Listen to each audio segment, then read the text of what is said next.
نحن نقص عليك أحسن القصص بما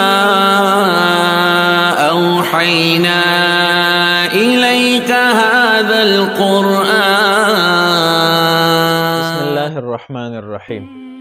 یو کس تاسو کړو چې د سفر شرعي مقدار څومره دی، په څومره مقدار سره انسان شرعاً مسافر ګرځي.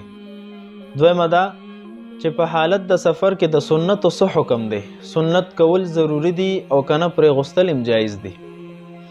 نو د سفر د شرعي مقدار متعلق زموږ علما فرمایي 48 میل چې تقریبا دا 78 کیلومتر جوړیږي.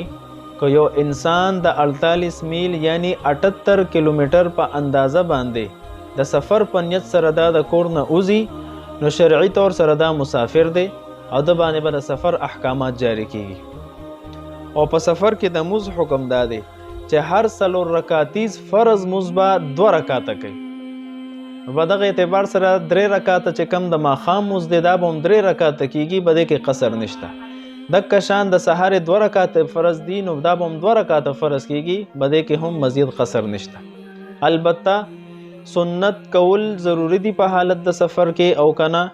نو علامه علاءالدین حسکفی رحمه الله فرمای ويأتي المسافر بالسنن ان كان في حال امن وقرار والا لا.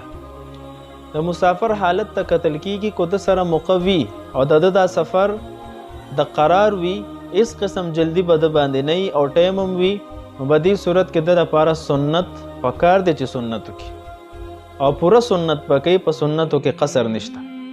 او کنه سفر د فرار وی، د باندې جلدی وی، خپل مقام ته ځان رسول ضروری دی، نو بدی صورت کې خدا سنت پریک دی نو د باندې څه ګناه نشته او سنت مؤکده بدی صورت کې پرې غسل جایز دی د لپاره. والسلام.